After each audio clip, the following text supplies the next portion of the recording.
Paulo falou, eu sou o Davi, eu sou engenheiro de computação formado pelo ITA. Depois do ITA, eu fiz uma especialização em armamento aéreo. Então, depois eu trabalhei um tempo, né, me tornei militar e trabalhei um tempo com um projeto de mísseis, né, projeto aerodinâmico de mísseis e planejamento de missão de ataque, que é uma coisa que tem um nome bacana, né? Mas é uma área da estatística, né? Seria o complementar da análise de risco, né? Então, a análise de risco é a probabilidade de dar certo, né? E a missão de ataque é a probabilidade de eu conseguir destruir ou eliminar, aniquilar, né? Então, seria o contrário ali, né? Seria o dar errado. Depois disso, eu vim para a Petrobras, estou na Petrobras desde 2011, fiz um curso de formação e trabalhei 1 ano ali em regime de embarque, né? Que eu fui fiscal de plataforma e né, supervisionei a operação de construção de poço. Depois eu fui trabalhar na sede com métodos estatísticos de suporte à decisão. Então, eu trabalhei muito com análise de risco quantitativa e análise de confiabilidade quantitativa, né? Trabalhei meu tempo da Petrobras quase todo com isso, né? Integralmente. Sou mestre em data science, né? Informática, mas com foco no machine learning, deep learning e processamento de linguagem natural pela PUC-Rio.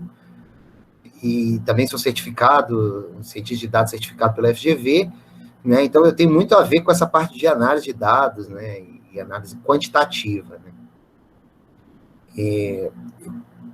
Sou hoje, né, especialista em confiabilidade da Petrobras, trabalho na educação corporativa, né, com foco em confiabilidade principalmente, e minha tarefa hoje aqui é apresentar um pouco, né, dessa confiabilidade de uma forma um pouco mais objetiva, mostrar um pouco das aplicações de confiabilidade em cada uma das fases do ciclo de vida de poços, né? Então, a ideia é essa, é uma apresentação bem leve, né, e eu me disponho depois para a gente conversar e te esclarecer eventuais dúvidas.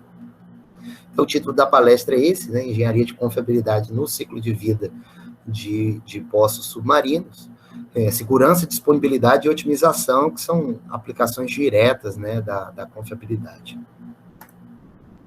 Então, para começar, eu queria nivelar com todo mundo, né, o que é confiabilidade. E isso parece bobo, mas é muito importante, tem sido muito importante para a gente, na área de poços, começar as conversas com os nossos fornecedores, inclusive, falando o que é a confiabilidade, né? Então, é importante entender o conceito da confiabilidade antes da gente continuar as nossas discussões. Então, confiabilidade, né, tem a definição padrão, que a gente vai chegar nela lá, mas eu optei por destrinchá-la em pedaços e discutir um pouco cada um desses pedaços, de por que eles são importantes, né? Então, primeira coisa é que confiabilidade é funcionar sem falhar. Então, a confiabilidade, ela diz respeito à capacidade de um equipamento funcionar sem falhar. Então, para que a gente entenda a confiabilidade do equipamento, é preciso que primeiro a gente defina o que é a função do equipamento e quais as suas maneiras de falhar. Existem técnicas indutivas para se enumerar funções e modos de falha, sendo a FIMECA a mais utilizada na área de poços. Para quem não está por dentro do que é FIMECA, né, ela funciona mais ou menos como um APR, que é mais comum, o pessoal conhece mais, que é aquela técnica qualitativa de risco, só que ela é aplicada à confiabilidade. Então, são levantados os modos de falha, seus efeitos, a criticalidade, e daí vem o nome, né? Failure Mode Effects and Criticality Analysis. E, continuando essa parte de definir por que é importante a gente ter claramente o que é a função e o que é o modo de falha, e mostrar por que isso não é um purismo, né? Ficar pensando nisso e enfatizando isso. Eu vou dar um exemplo de fornecedor que a gente tem, né? Então, e esse é um exemplo real, né? Um fornecedor tem uma válvula que a gente tem, uma válvula de segurança, DHSV, né? Ela é uma válvula fail-safe close, ela é uma válvula que, caso a gente tenha um arrancamento da cabeça do poço ali, né, aquilo que fica no leito marinho, eu consiga, de forma emergencial, fechar o poço, ele fecha por ter arrancado a cabeça, né? por eu ter perdido a alimentação de uma linha hidráulica de pressão, e daí ele fecha o poço e impede um vazamento para o fundo do mar, né? Então, de forma bem simplificada, essa é a DHSV. E a DHSV, ela sofre de vários maus, né? Um deles é o fechamento espúrio. Então, ela, do nada, fecha. Então, durante a produção do poço, do nada, a válvula fecha, né? E ela não consegue, a gente não consegue mais abrir ela, né? Tem que fazer uma série de procedimentos e tudo para tentar abrir a válvula. Caso contrário, a gente tem que fazer uma operação de manutenção, em que eu vou gastar aí coisa de, se eu fizer uma manutenção leve, né, eu vou gastar coisa de 15, 20 dias. Se eu fizer uma manutenção pesada, eu vou gastar 80 dias, né? Então, pensando numa diária de sonda aí da ordem de 1 milhão, né? Então, a gente vai ter aí entre 20 e 80 milhões o impacto de uma falha dessa válvula. Então, assim, ela tem esse fechamento espúrio, e o fornecedor falou, a gente levou para o fornecedor e disse, olha, a válvula está fechando sozinha. E ele pegou e disse assim, não, isso não é falha. Ela é fail safe close, ela não é falha. Então, ela está fechando. É isso que é importante, ela fechar.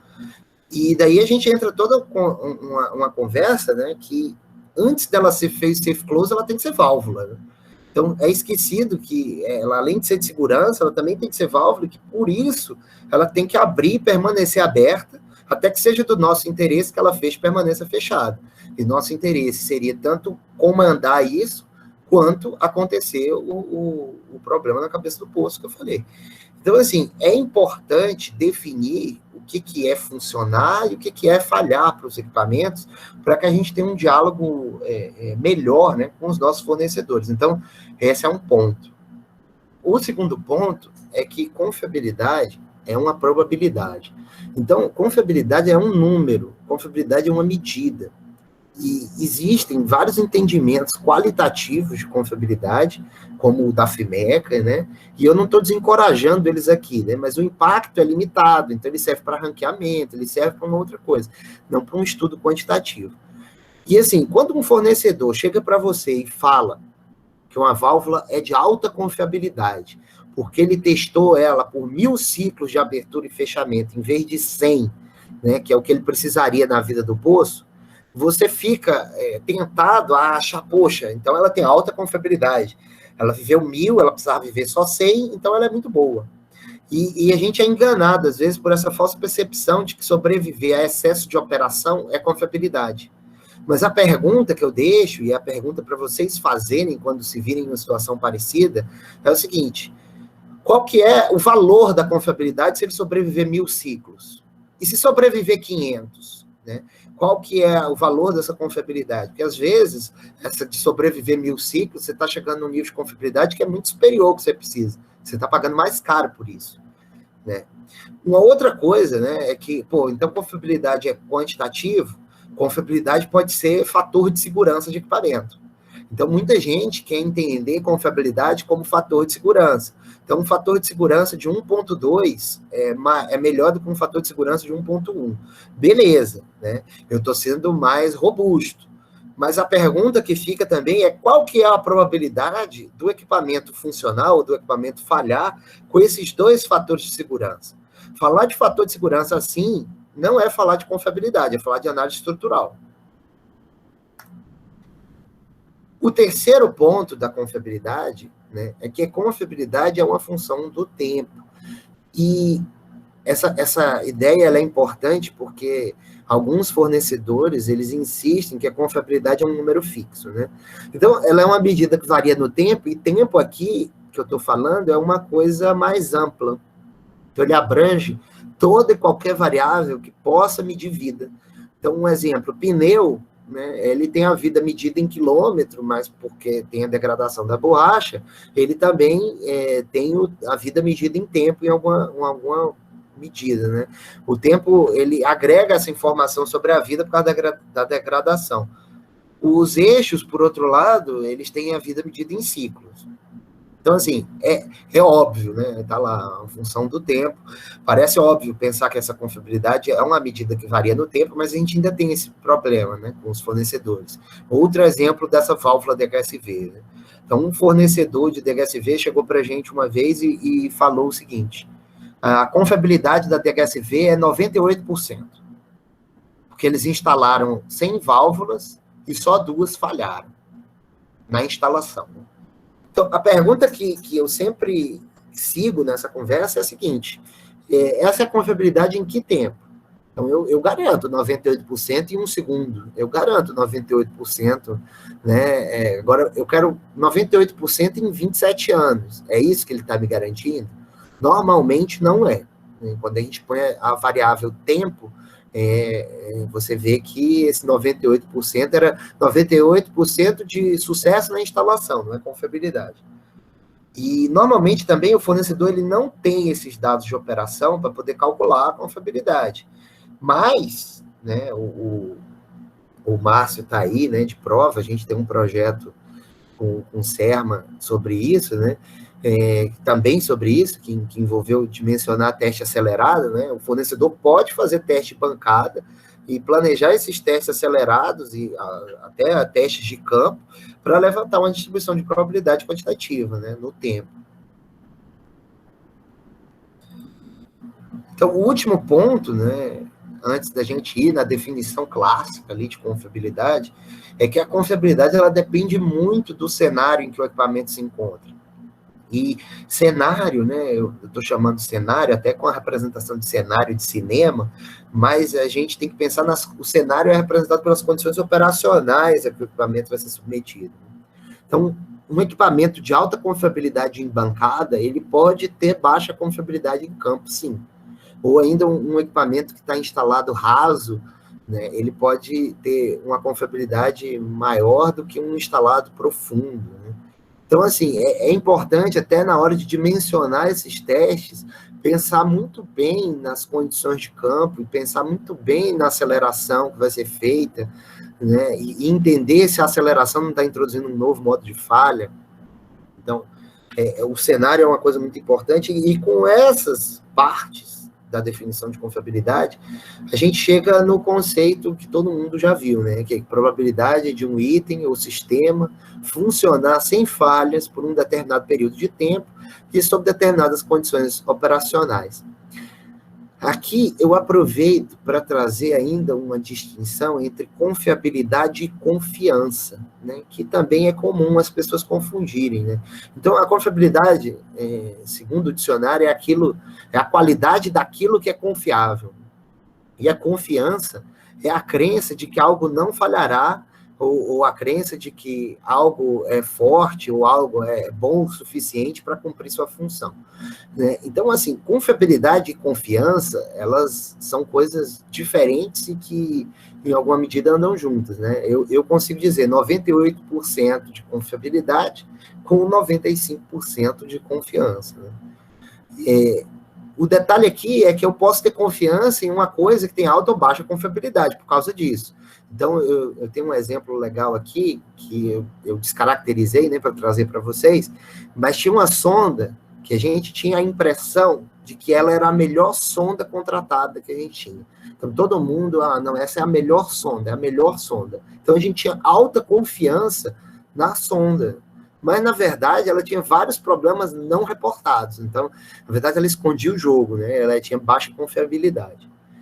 E, além dessa parte, né, de confiabilidade, a engenharia de confiabilidade, ela cuida de outras 2 áreas que eu não vou falar muito aqui, né? Só estou trazendo, porque elas normalmente são esquecidas, a manutenibilidade e a disponibilidade.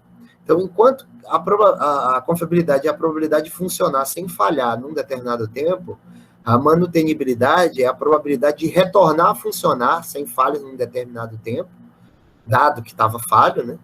E a disponibilidade é a probabilidade de estar operacional em um determinado tempo. Eu não vou entrar muito nas sutilezas que distinguem os conceitos, né? Mas eu só queria trazer eles aqui para que eles não fossem esquecidos, né? Normalmente eles são esquecidos, a gente fala muito da confiabilidade em si. continuando ainda nessa parte mais teórica, né, mas aqui já trazendo um fluxo de como são feitas as análises nossas aqui na Petrobras, né, e de uma forma geral, né, isso aqui serve para qualquer indústria e qualquer tipo de equipamento.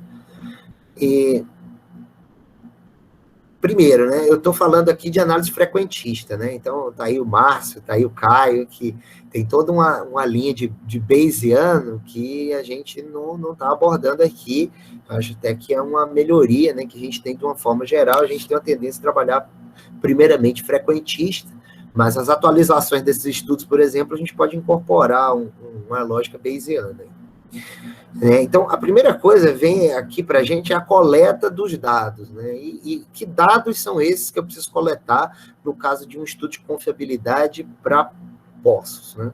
São dados de instalação do equipamento, e dados de instalação é a data de instalação, a lâmina d'água, características do equipamento, né?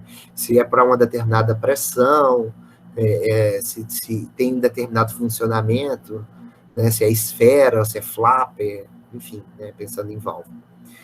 Eu preciso também dos dados de operação, então eu preciso de vazão máxima, vazão mínima, ou a série de vazão, se a gente conseguir trabalhar com a série, temperatura, e tem temperatura do PDG, que eu falei, né, um sensor de pulso de temperatura e pressão, temperatura na árvore, né, eu consigo também. E eu preciso também de dados de manutenção, e daí vem o tempo de manutenção, quais equipamentos foram trocados, quem que foi responsável pela manutenção, né? Então, com todos esses dados, né, eu preciso levantar primeiramente.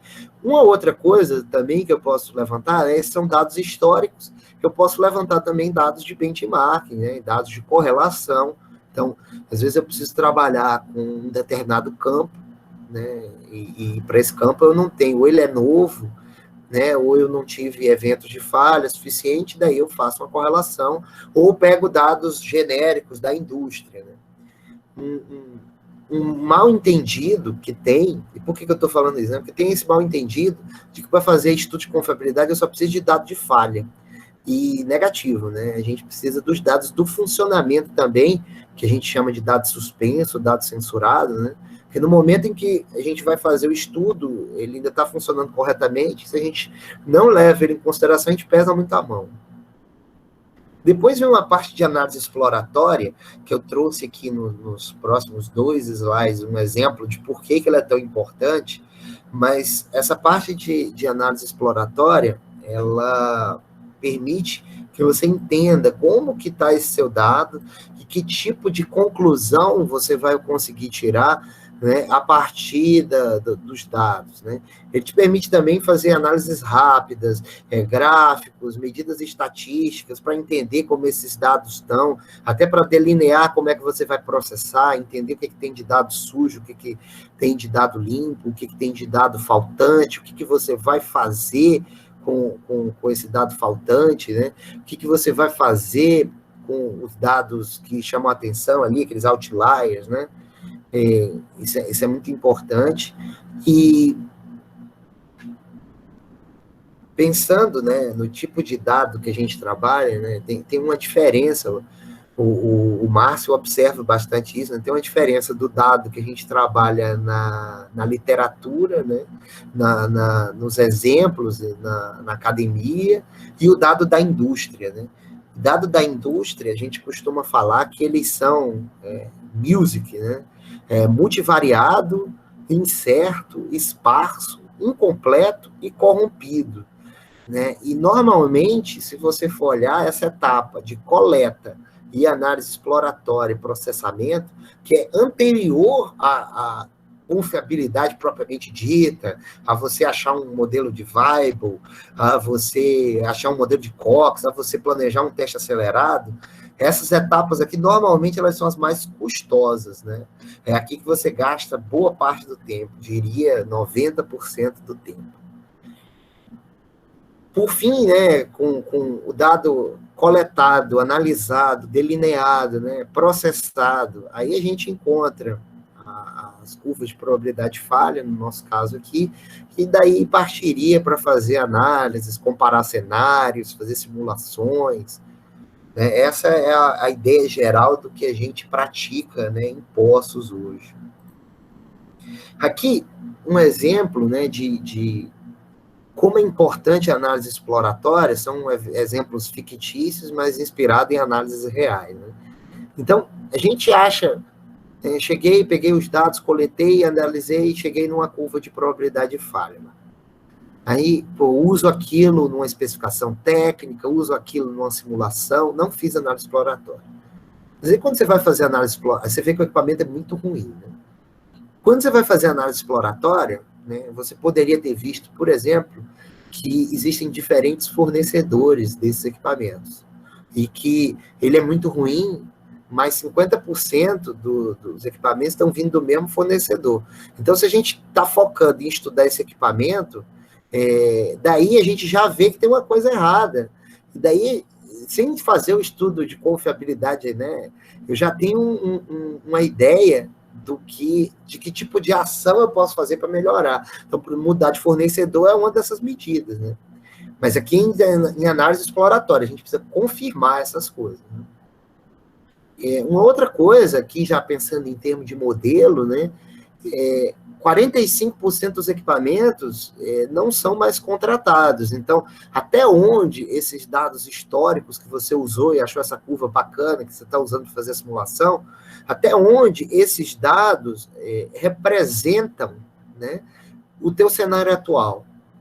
É importante entender isso, né? E é importante entender até que, eu posso remover esses dados. E se eu remover esses dados, eu ainda tenho relevância estatística na resposta que eu tinha dado, eu perdi porque eu diminuí o montante de dados, né? Perdi aqui 50% dos dados quase. Então, a análise exploratória ela é muito importante para que você se posicione, né? E entenda como é que estão os teus dados, né? Uma outra coisa de análise exploratória é pensar aqui nos modos de falha, né? Então, muito se fala, aqui também um exemplo inspirado, né? Então, você vê aqui, né? O modo de falha A, ele está relacionado a P de produção, porque ele leva a uma parada de produção. O modo de falha B leva a uma falha de integridade, que isso quer dizer o quê? Né? Que eu tenho um risco, se acontecer algum problema, de ter um vazamento, né? E o modo de falha C levaria a uma parada de produção, né? E tem outros modos de falha que estão ali agregados ali na ideia de Pareto. Então, muito se fala em integridade, até porque entrou em vigor um regulamento, né, que é o SGIP, que é muito importante a integridade e tudo. E a confiabilidade na indústria de petróleo, eu acho que ela foi mais mobilizada como um suporte à integridade, né? Só que se você for olhar aqui, né, nesse exemplo, e as proporções ali, né, estão mantidas, né, eu tenho 60% das falhas causando parada de produção. Então, assim, a parada de produção ainda é uma coisa muito mais crítica do que os problemas de integridade.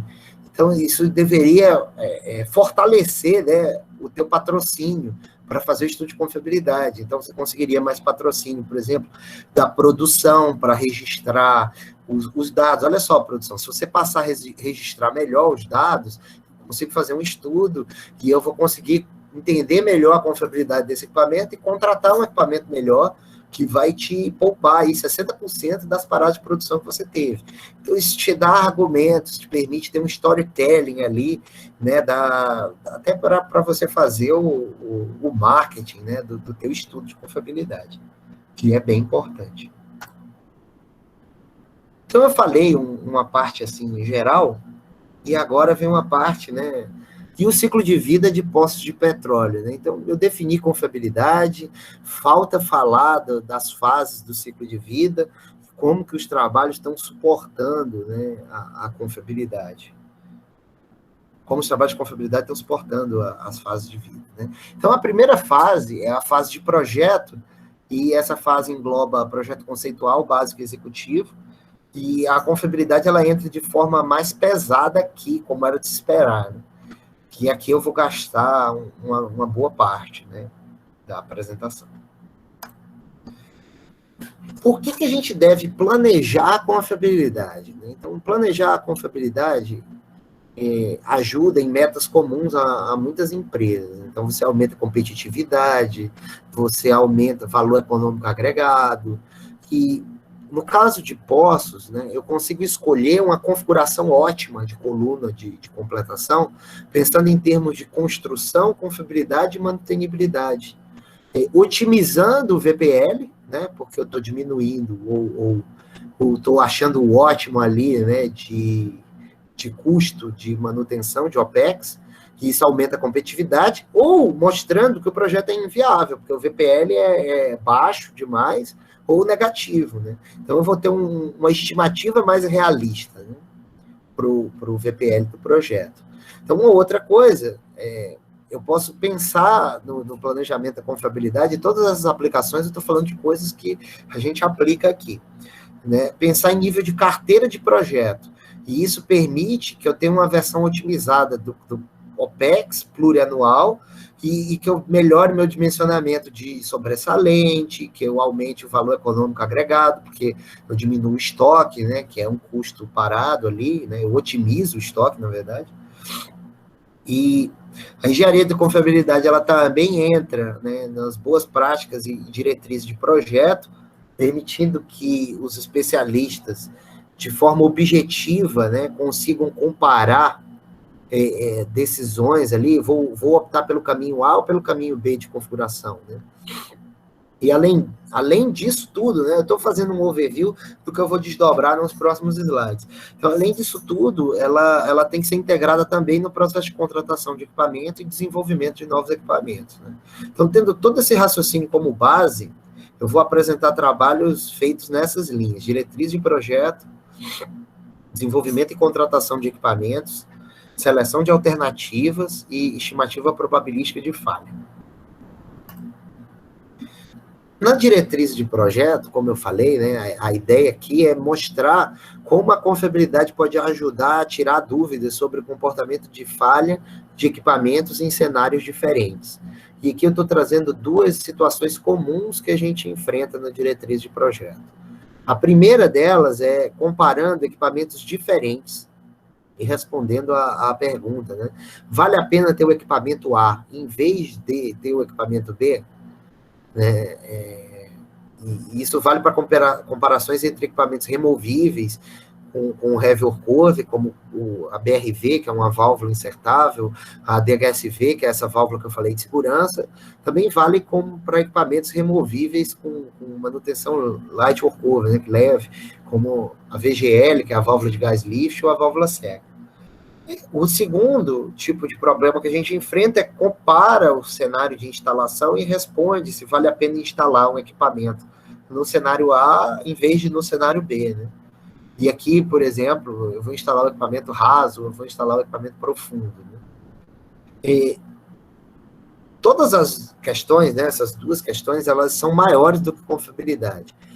Então, elas têm outras dimensões, tem dimensão custo, dimensão logística, dimensão processo de contratação, e aqui eu vou me restringir a comparar as alternativas sob a ótica da confiabilidade.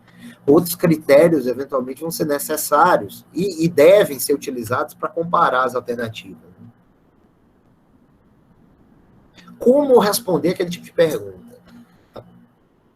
A estrutura geral, né, dado que eu levantei os dados históricos ou levantei um dado de benchmark, eu tenho uma forma de calcular a confiabilidade dos equipamentos, e com essa forma de calcular a confiabilidade dos equipamentos e mais um conjunto de premissas, que eu estou chamando aqui de outros parâmetros, e Python, porque é uma linguagem que eu gosto de programar, eu consigo fazer um modelo de simulação e fazer a simulação de custo, ou fazer a simulação de risco, ou fazer a simulação de alguma outra coisa, ou de volume vazado, né, da métrica que te interessa. Aqui eu vou trazer um exemplo, né, modificado de um trabalho realizado. Então, assim, queria saber o que era melhor, usar a configuração B ou a configuração A. E as configurações, elas são interconversíveis, né, ao longo da vida.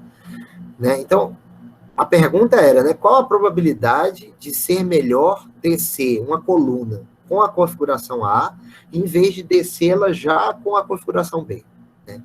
Então, foi feito justamente, né, para a configuração A, eu levantei uma curva de probabilidade de falha, para a configuração B, eu levantei uma curva de probabilidade de falha, foi levantado o custo de manutenção nos dois casos, se falhar A, se falhar B, né? Foi levantado o custo a mais de CAPEX, se eu usar A ou se eu usar B, né? E tudo isso, eu fiz um gráfico de custo e eu comparei as alternativas no tempo, né? E gerei esse gráfico aqui baseado numa outra variável C. Então, o que esse gráfico ele mostra, né? Então, se a variável C for maior do que por volta aqui dos 17 anos, é melhor a configuração B, porque a gente estabeleceu aqui esse threshold de que se fosse maior do que 60%, eu iria para esse caso, né? Eu colapsaria para cá. E tem um threshold aqui de 40%. Então, se a variável C, né, a partir de 10 anos aqui, né, se ela for até 10 anos, é melhor descer a configuração A. E tem um pedaço, que é o que eu falei, que está em amarelo aqui, que é entre 10 e 17 anos, que a confiabilidade não está te dando suporte. Daqui, nesse pedaço aqui, o que eu faria? Eu lançaria a mão de outras variáveis ou de outros critérios, porque, sob a ótica da confiabilidade, a priori, a gente tem uma indecibilidade, né? Então, esse é o tipo de produto, né? Esse é o tipo de análise que a gente faz em projeto. Migrando para a parte de desenvolvimento e contratação de equipamentos, né? A gente precisa, é muito importante a gente incorporar a confiabilidade no desenvolvimento e contratação de equipamentos, e aqui eu estou trazendo como que hoje a gente tem feito especificação de confiabilidade, especificação técnica de confiabilidade dos equipamentos de poços, né? E esse foi um trabalho, uma discussão longa aí com o Márcio, com a Isis, né, com a equipe do CERMA, a gente analisou as ETs que a gente tinha, a gente analisou o que a gente gostaria de ter, a gente analisou o que a gente poderia ter, e a gente chegou num acordo aí que, para especificar a confiabilidade de uma especificação técnica, a gente precisaria somente de 3 medidas aqui, né? Então, o tempo de missão, de forma resumida, é isso, né? Tempo de missão, então eu preciso que esse equipamento funcione 27 anos, né, para o que for permanente, eu preciso que ele tenha um determinado nível de confiabilidade em 27 anos, né? A confiabilidade é alvo, então eu quero que ele tenha 95% de confiabilidade em 27 anos, com 60%, com 80% de confiança estatística, né? Então, a especificação ficaria assim. E daí vem aquele pessoal e pergunta, pô, e aquelas outras coisas todas que a gente falava, né? Vida útil, MTTF, MTBF, TTF, todas essas coisas a gente cortou das especificações técnicas de poço, a gente ainda está fazendo essa revisão, né? Esse é um processo que demanda tempo, porque se você muda a especificação técnica, você afeta a licitação. Então, aos poucos, a gente está mudando, a gente já mudou a especificação técnica da THSV, por exemplo, os novos equipamentos, todos já têm saído, né, as especificações têm saído com esses requisitos assim, e a gente está uniformizando a nomenclatura, porque para facilitar, né, a nossa vida e para que a gente uniformize vocabulário, né? Porque muita gente fala vida útil entende uma coisa, entende outra.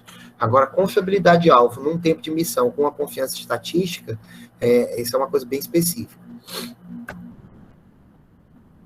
Aqui, né, eu estou trazendo uma questão sobre os dados de benchmarking, né?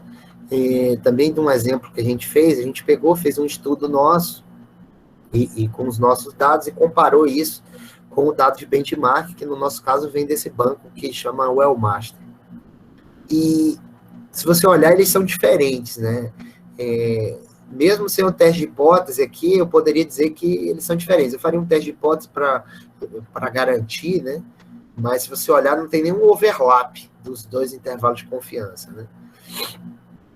E isso, né, vai me levar a uma questão que é o seguinte: normalmente o pessoal critica benchmarking por causa disso que a gente está vendo aqui.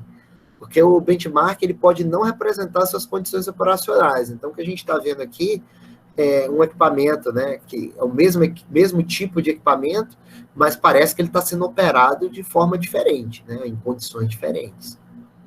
Só que também aqui dá para ver um outro problema com o dado histórico, né? Então, ele pode ter pouca representatividade estatística. Então, aqui eu tenho muito mais dado, por isso que o intervalo de confiança é muito mais estreito, aqui no mesmo nível de confiança, né?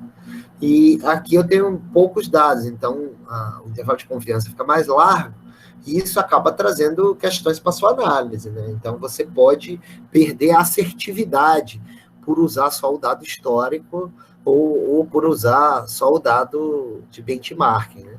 Você pode fazer uma média ponderada disso, pensando nos dados, você pode fazer uma agregação bayesiana disso, né? Mas aqui eu estou trazendo só uma questão que a gente enfrenta no dia a dia, né? Ainda na linha desse desenvolvimento e contratação de equipamentos, aqui eu trago um exemplo, né? Que eu tenho 2 modelos de válvula e eu estou comparando a confiabilidade dos dois, né? Então, aqui num eixo eu tenho o ETA, medindo vida característica, né? Que é uma Weibull, né? Pensando, os dois modelos modelados com a Weibull. Aqui eu tenho um beta, medindo esse comportamento de falha, né? E se você olhar, eu tenho que comparar esses 2 modelos, né? Então, esse gráfico de contorno, ele mostra isso, né? Ele é o intervalo de confiança dos parâmetros beta e eta, e aqui eu encontrei para qual confiança eu conseguia distinguir os modelos A e B do equipamento. Então, você vê que com a confiança alta, eu consigo dizer que eles são significativamente diferentes, né? Com a confiança de 92% aí, né? Então, com 92% de confiança, eu posso dizer, pô, modelo A e modelo B do equipamento são diferentes perante confiabilidade.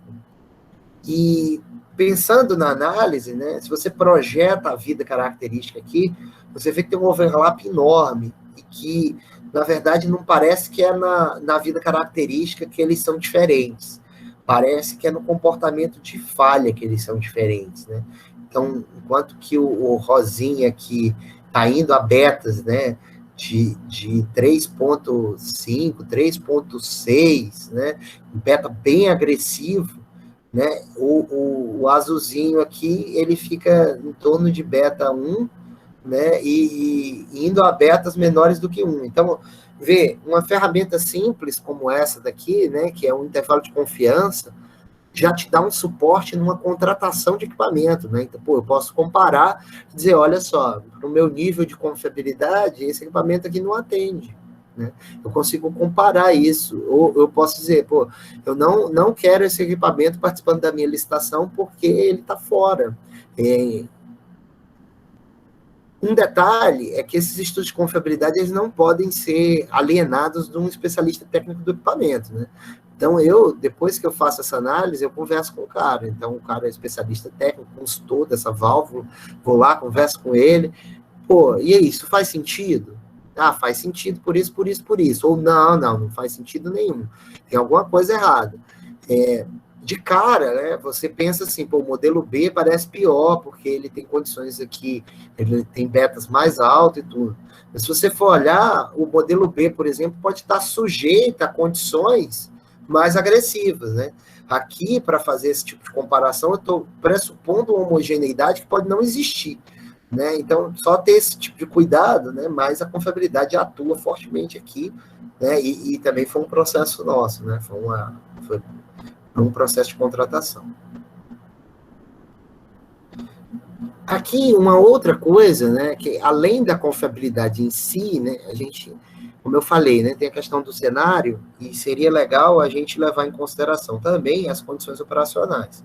E as condições operacionais podem ser levadas de várias formas, né? Aqui eu estou trazendo um modelo muito simples que eu usei, né?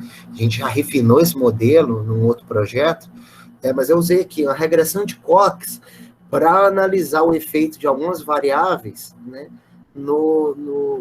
na taxa de falha de um determinado equipamento. Então, com isso, eu consegui ver, por exemplo, que a concentração de CO2 aumentava a taxa de falha para um determinado fator, com um certo nível de confiança, né? A temperatura de fluxo, ela aumentava a taxa de falha. A temperatura de poço fechado aumentava a taxa de falha. Isso aqui, esse tipo de análise estatística, ele é importante por quê?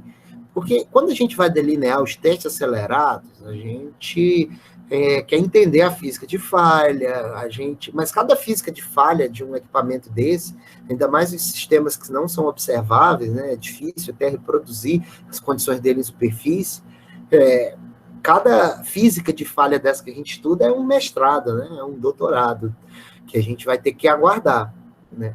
Então, a gente costumava, né, ficar paralisado perante isso. Então eu vou esperar o cara estudar a física de falha, e depois que ele tiver um estudo da física de falha, a gente começa a delinear os testes acelerados.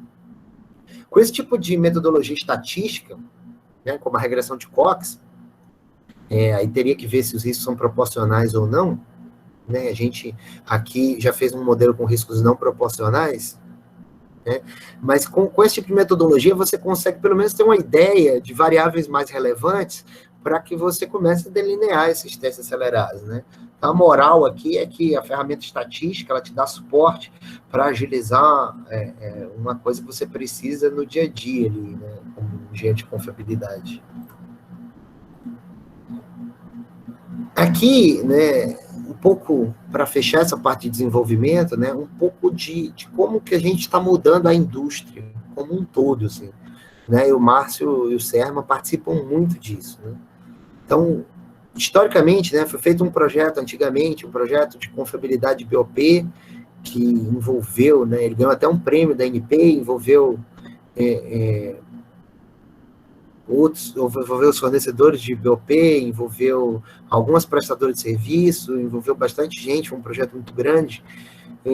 Desse projeto surgiu um estudo muito denso, né, buscando entender qual o papel de cada componente do BOP, foi feita a árvore de falha, qual o papel de cada componente, no fim foi identificado um reprojeto necessário e tudo, mas esse projeto de BOP, ele começou, né, uma onda dentro da Petrobras, e a gente observa até que na indústria de petróleo, de se modificar e de se voltar mais para a confiabilidade. Então, depois desse projeto, foi criada uma gerência de confiabilidade, né, que era num nível, e hoje é num nível ainda maior, né, e esses estudos de confiabilidade começaram a se desdobrar, a se desenvolver, tudo isso que eu mostrei até agora, né, surgiu desse projeto, né.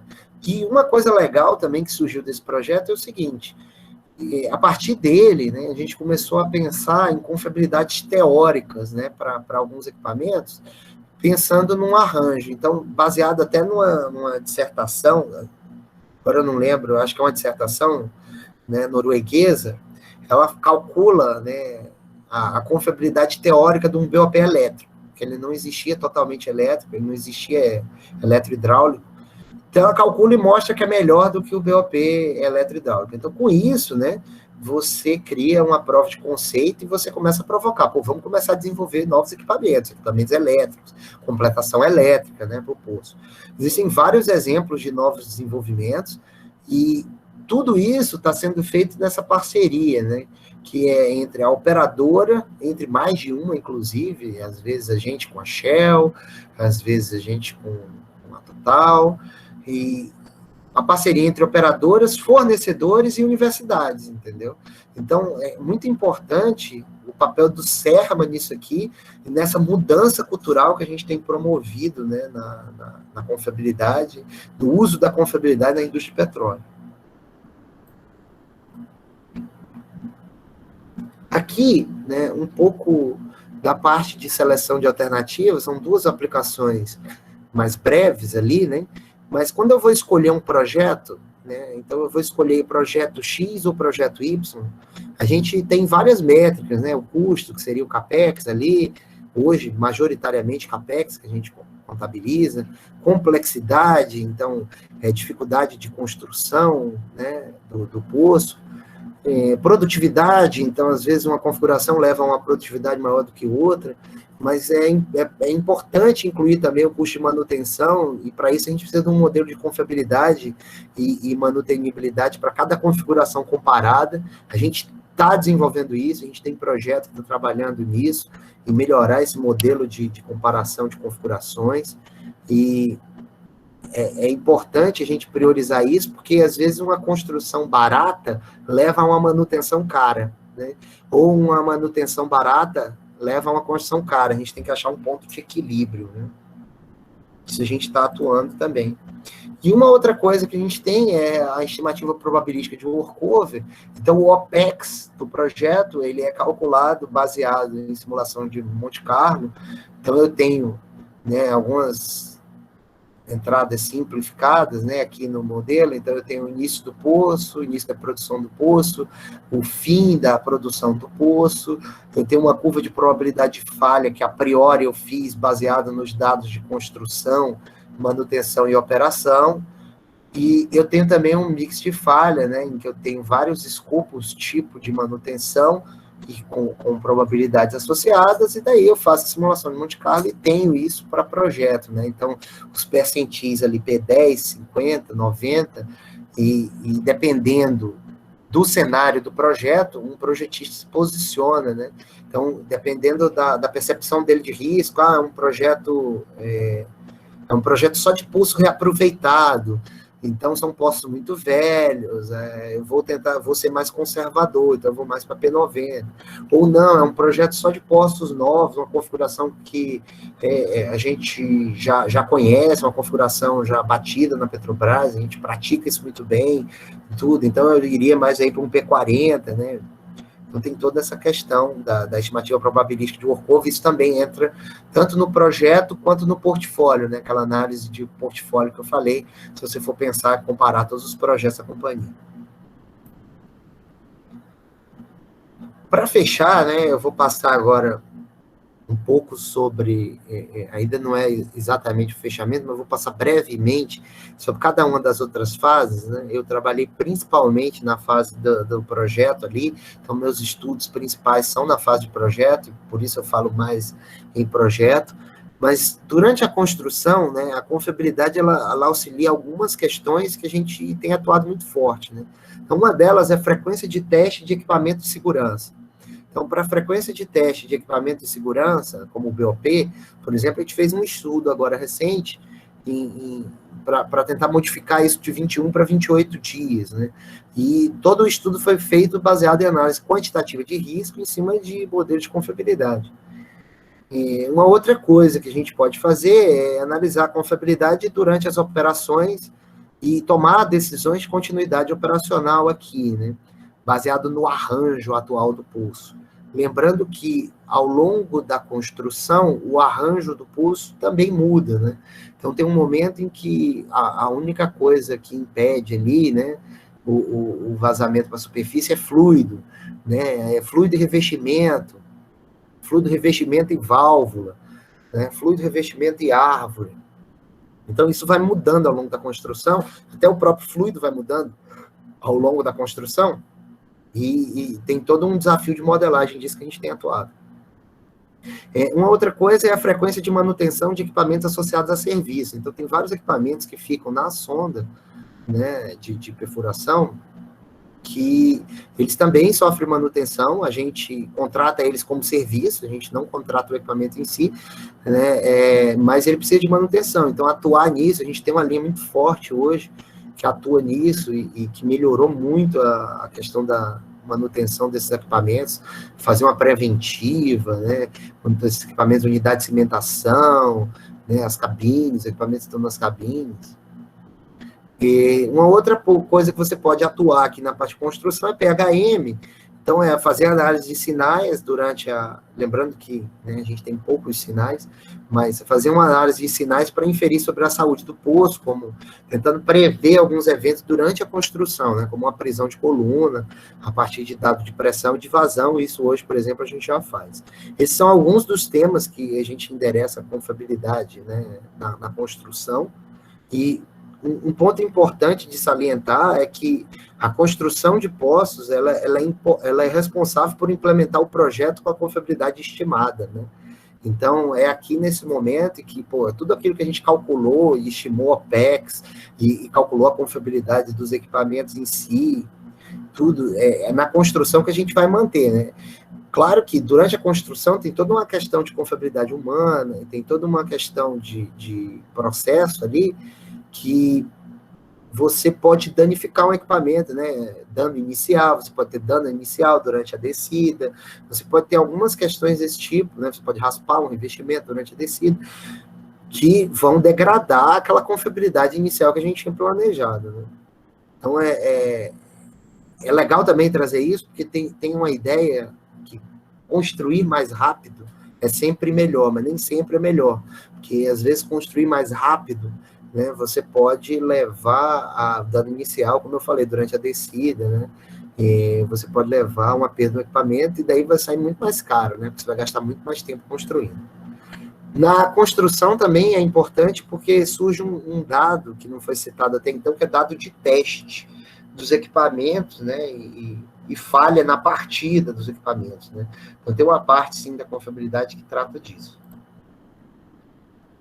Durante a produção, né, é aqui que o posto fica a maior parte da vida dele, e é na fase de produção que surgem dados de teste, né, o teste aí ao longo da vida do equipamento, e os dados de falha do equipamento, né? Então, qualquer processo de confiabilidade de poços, ele tem a participação massiva da produção, porque eles são responsáveis pelos dados de operação, e sem isso a gente não ia conseguir funcionar, né? E a gente precisa, nesse momento, né, que é um outro momento, a gente planejou a confiabilidade, aqui a gente controla a confiabilidade. Então, eu preciso dos registros de falha atualizado, eu preciso dos modelos de confiabilidade para cada configuração, com isso, vem a questão do Digital Twin, né? Eu conseguiria acompanhar em tempo real a confiabilidade quantitativa do poço e acompanhar risco de vazamento, né, combinando ali a confiabilidade e o impacto da falha, né, com o volume que é o volume de vazamento, né. Algumas falhas levariam a vazamento, né, nem todas, algumas levam a parada de produção, como eu falei. E com isso é possível eu tomar decisões mais assertivas durante essa fase da produção, né.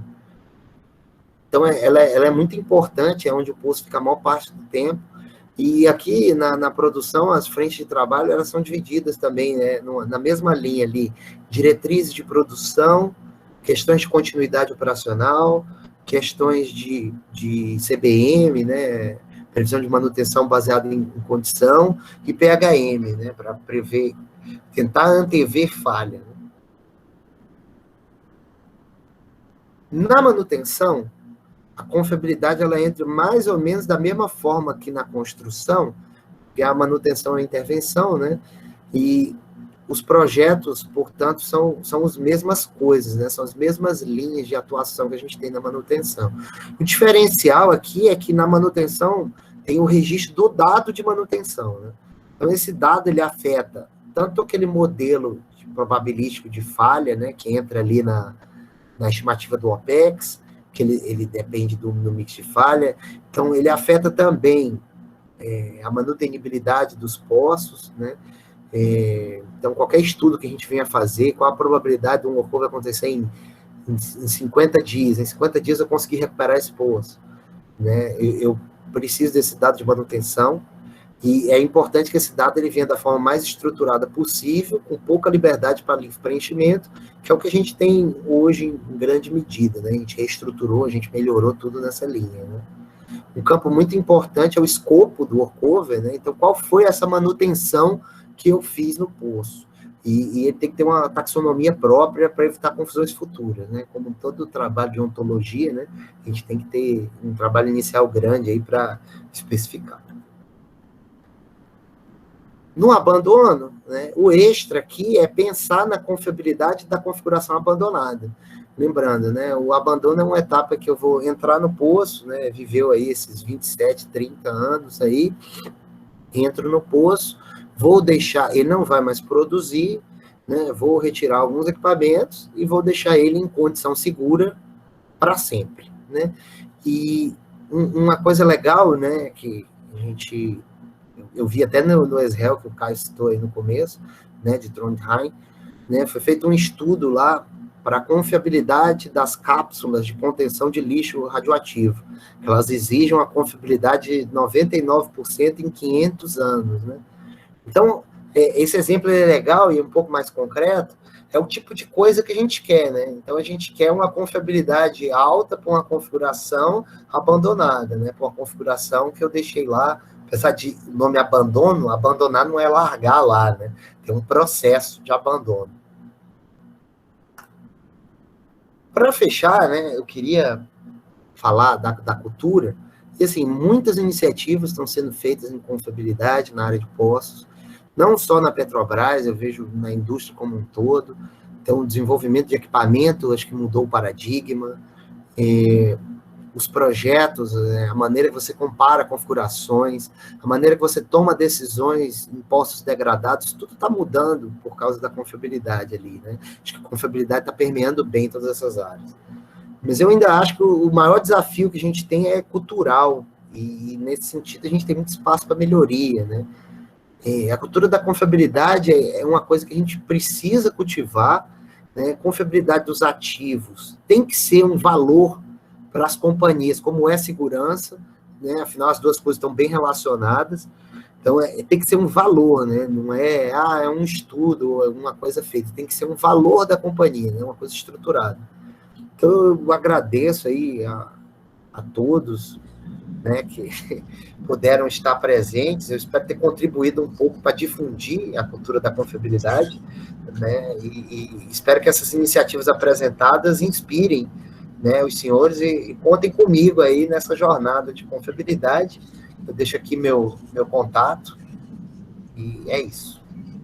Opa, Davi, nossa, que aula, viu, rapaz? Parabéns, muito, muito boa, viu? A gente é que só tem a agradecer, né? Realmente foi uma aula sensacional. A gente tem um tempinho para pergunta, Davi? Tem. Pronto. Vamos lá, estimular aqui a plateia, né, a fazerem aí as suas colocações. Vai lá, Caio, pode fazer a pergunta. Tudo bom, Davi? Parabéns aí pela apresentação muito massa. Eu queria saber de tu, particularmente, até aproveitando o gancho da tua descrição aí, que tu tem um Data Science e um Machine Learning Engineer, né? E aí eu queria saber de tu, tu citou PHM também, como tu vê hoje as metodologias de PHM na Petrobras? Eu entendo no contexto de contratação inteligente ou qualquer outro contexto. Quais são os desafios? Tu vê que ela já está pronta, já está madura o suficiente para você implementar uma cultura dessa de PHM, de manutenção baseada na condição? É uma boa pergunta. Uma boa pergunta. Vamos lá, Caio. Eu acho que o principal problema, né, de PHM hoje em postos, né, é a questão dos dados.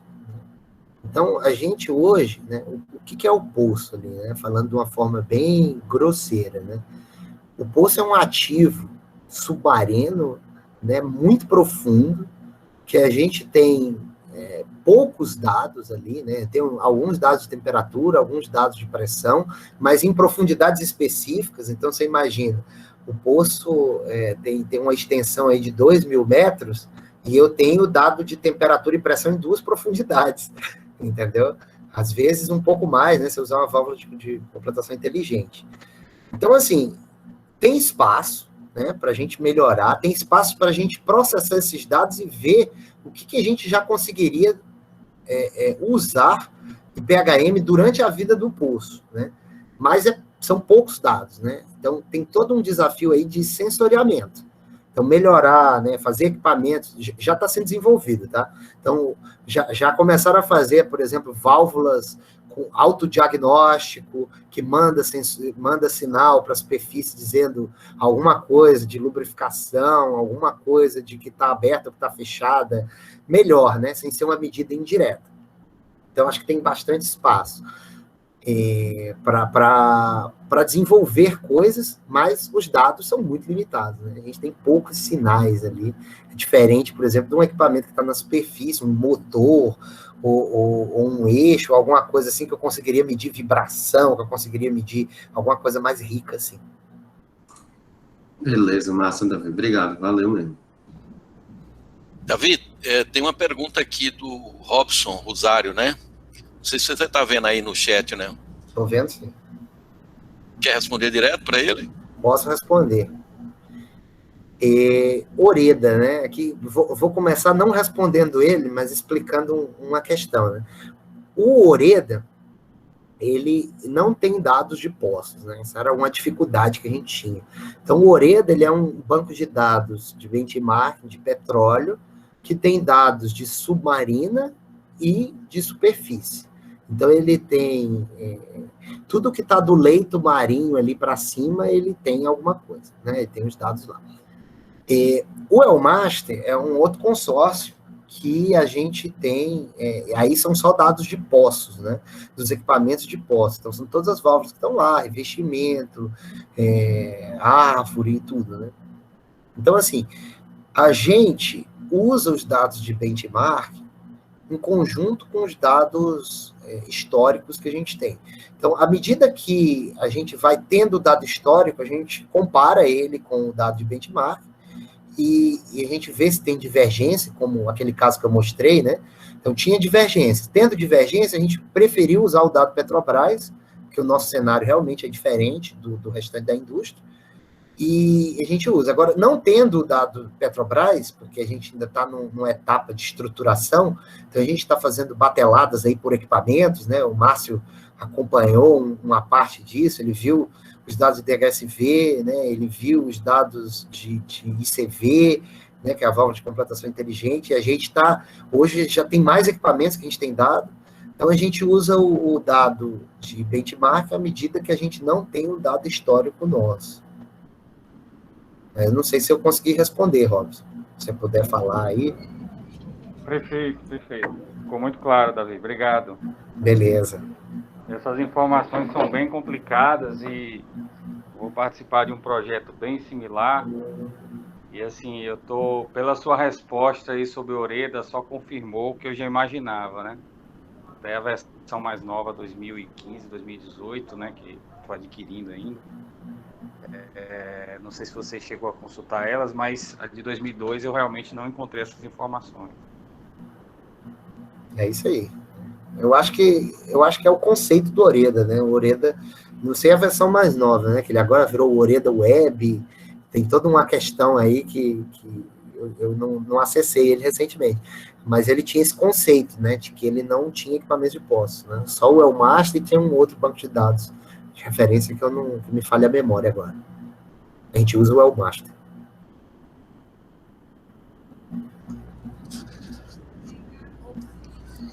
Pessoal, dúvidas? Vamos lá, a hora é essa. Vamos lá, perguntas. Vamos aproveitar aqui o nosso palestrante aí.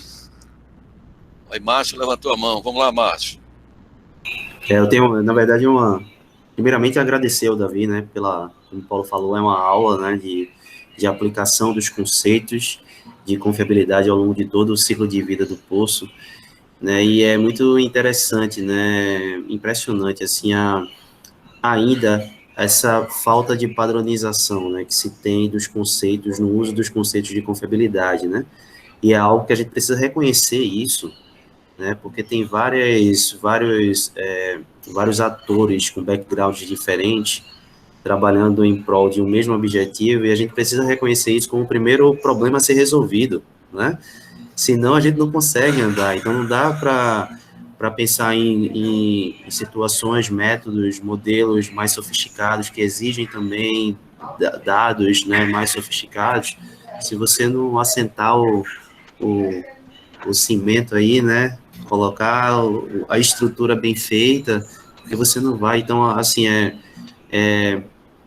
e a área de confiabilidade, ela padece disso, né? Porque as traduções que são feitas, as pessoas que usam alguns termos no dia a dia, acham que entendem, né, o uso daquele conceito, mas quando você vai para a teoria mesmo, não é bem assim, né?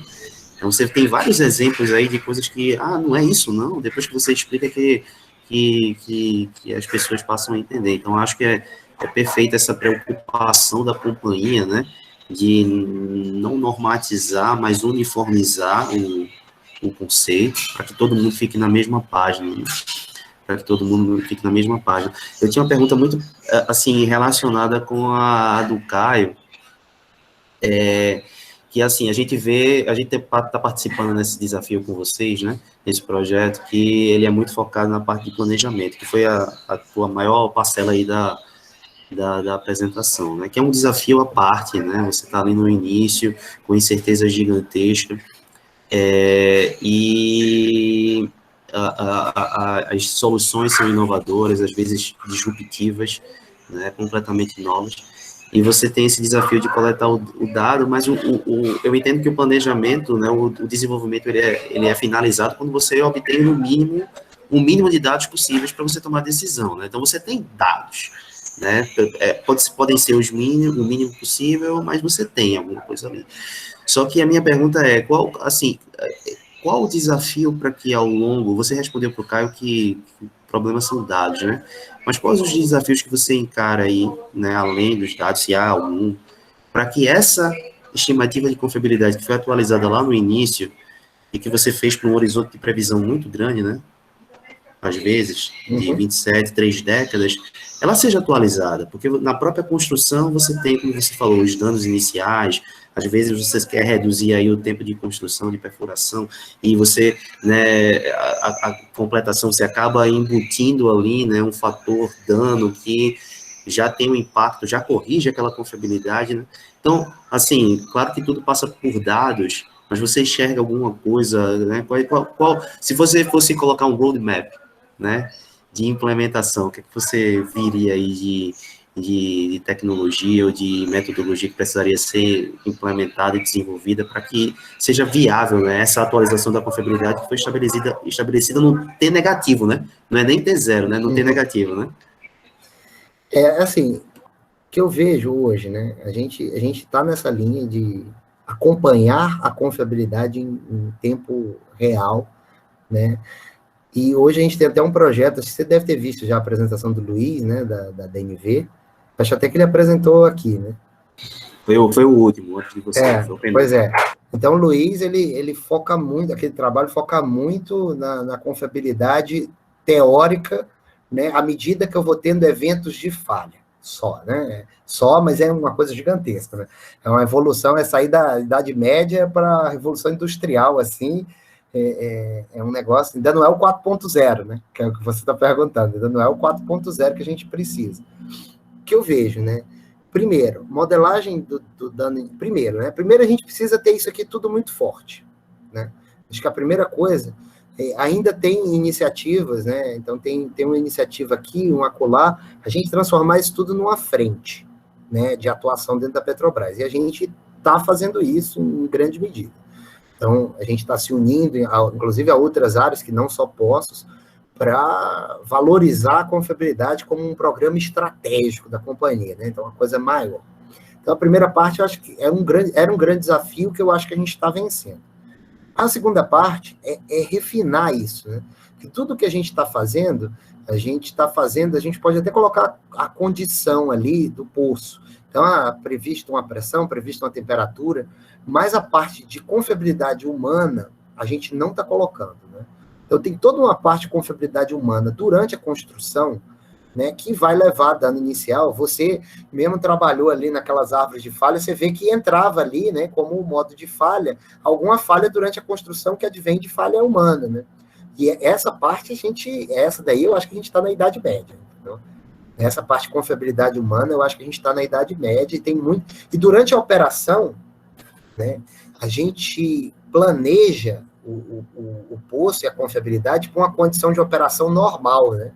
E a gente planeja aquela confiabilidade nos 27 anos, assumindo uma série de premissas, que o poço vai ser testado no tempo correto, né, que os equipamentos vão funcionar da melhor forma possível.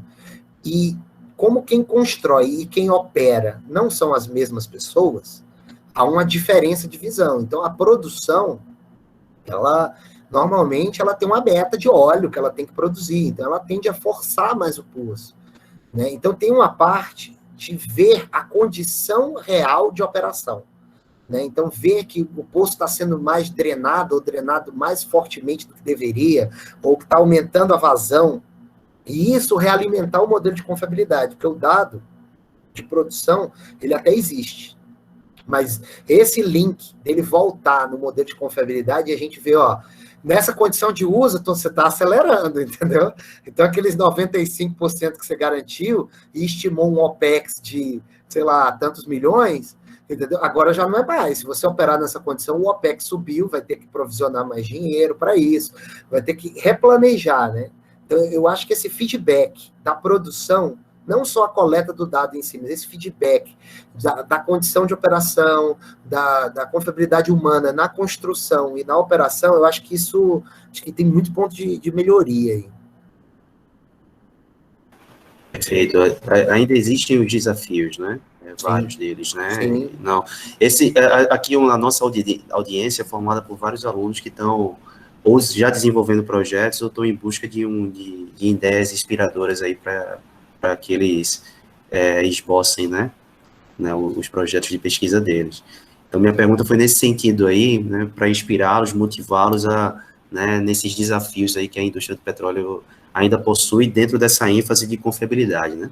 Uhum. Então, Davi, parabéns novamente pela apresentação, muito obrigado pela disponibilidade, mas isso não é o final, não. Se alguém quiser mais... Temos outros convites, né, Márcio? Márcio, temos outros convites aí. Exatamente.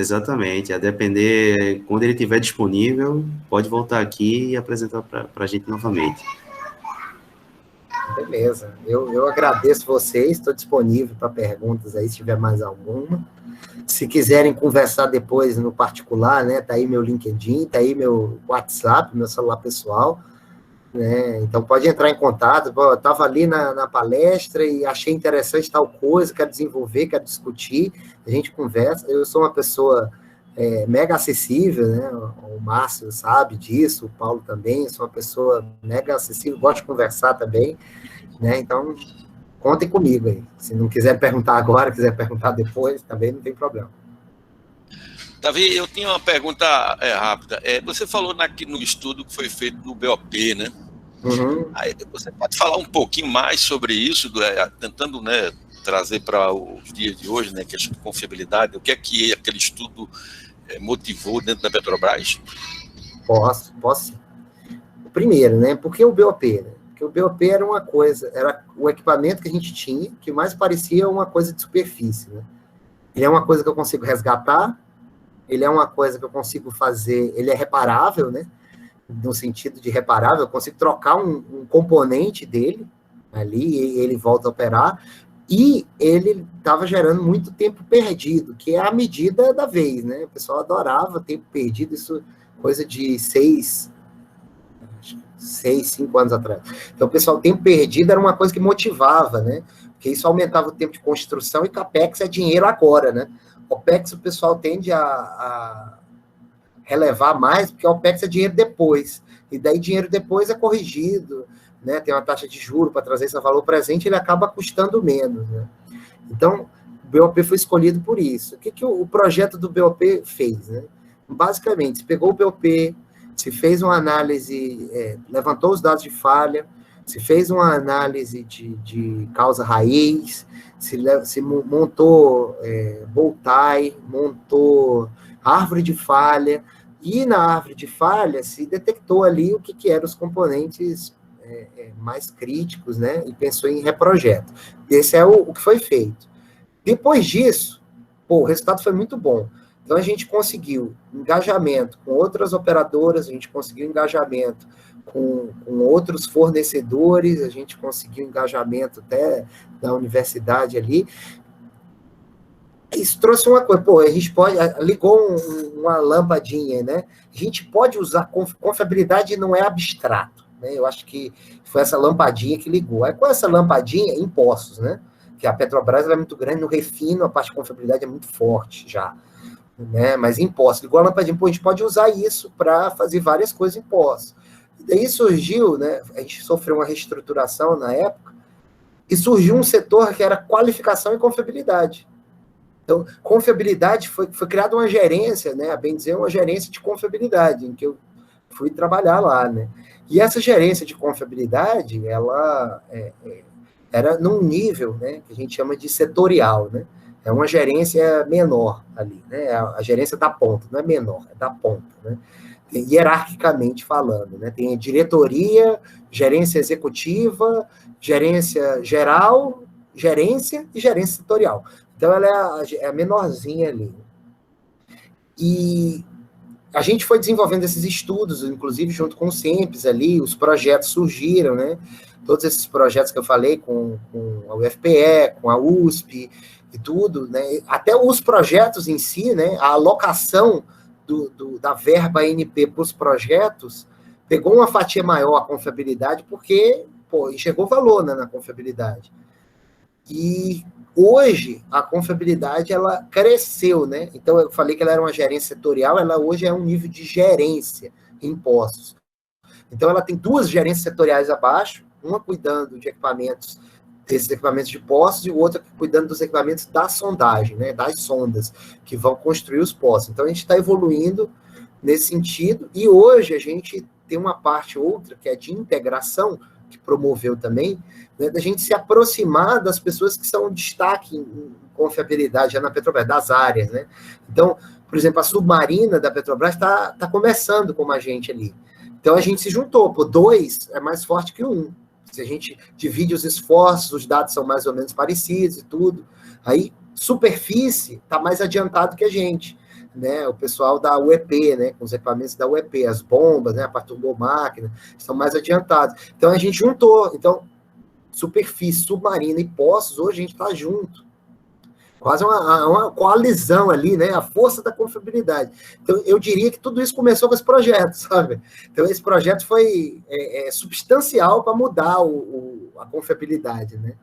Várias tentativas, eu não desprezo tentativas anteriores, né? Historicamente, se você olhar, a gente tem expoentes da confiabilidade que trabalharam na Petrobras, né? Tem o Ricardo Dacioli, por exemplo, que me mentorou ali em alguma medida, ele fez um estudo de Weibull, né, para bomba BCS, em 1980 e pouco, eu não estava nem nascido, entendeu? Eu tenho aqui o artigo dele digitado, o software que fazia MLE, né, a verossimilhança, foi ele que fez em Fortran no doutorado, entendeu? Com simulated annealing. Então, assim, seria leviano da minha parte dizer que foi um projeto de BOP que mudou, né? Mas foi ele que talvez conseguiu angariar mais gente para o barco, para a gente conseguir, né, levar a confiabilidade como um valor aí institucional, como eu falei. Bacana, obrigado aí, muito bom. Muito legal ver essa história aí, né? Realmente. Bom, pessoal, perguntas aí, vamos aproveitar, né?